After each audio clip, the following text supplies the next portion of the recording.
గత కొన్ని రోజులుగా జరుగుతున్నటువంటి పరిణామం అందరికీ తెలిసిందే.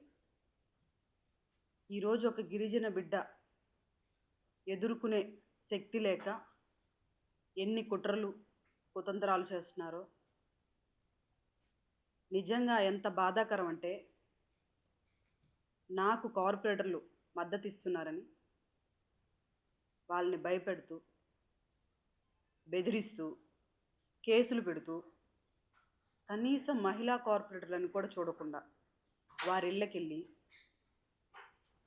వాళ్ళని బెదిరిస్తూ,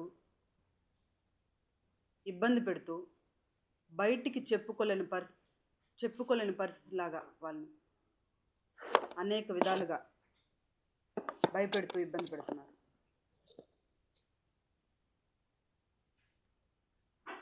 నాకు ఈ మేయర్ పదవి ఇచ్చినందుకు గాను జగన్మోహన్ రెడ్డి గారికి ఎప్పుడూ మేము రుణపడి ఉంటామని, అదేవిధంగా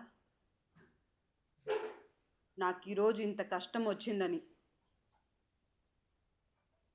గిరిజన దళిత నాయకులు నాకు అండగా నిలిచినందుకు వారందరికీ కూడా నేను రుణపడి ఉన్నానని తెలియచేసుకుంటూ, ఈరోజు నా మేయర్ పదవికి రాజీనామా చేస్తున్నాను.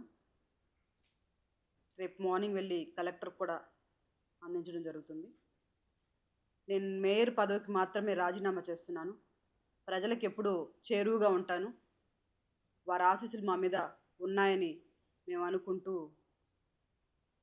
ఈరోజు నన్ను ఈ మేయర్ పదవి నుంచి దించడానికి ఇన్ని కుట్రలకు పాల్పడుతున్నారో, కార్పొరేటర్లను కొట్టిస్తారు, బెదిరిస్తారు, మహిళా కార్పొరేటర్లను కూడా చూడరు, వాళ్ళ ఇళ్ళకి ఏ టైంలో అంటే ఆ టైంలో వెళ్ళడం, ఇన్ని కుట్రలు చేస్తున్నటువంటి ఈరోజు నన్ను దించేస్తున్నందుకు గాను, నాకు ఎవరైతే ఈరోజు నన్ను మేయర్ పదవిలోంచి ఉంచకూడదు అనే ఒక దూర ఆలోచనతోటి దీన్ని అంతా చేస్తున్న వారందరికీ కూడా, ఒక గిరిజన బిడ్డ పదవుల్లో ఉండకూడదు అని ఇంత నీచంగా ఆలోచించి, ఇంత నీచంగా కొన్ని రోజులుగా జరుగుతున్నటువంటి ఇన్ని నీచాతి పనులు చేసిన వారికి ఈ గిరిజన బిడ్డ ఉసురు తగలకపోదని నేను చెప్తున్నాను.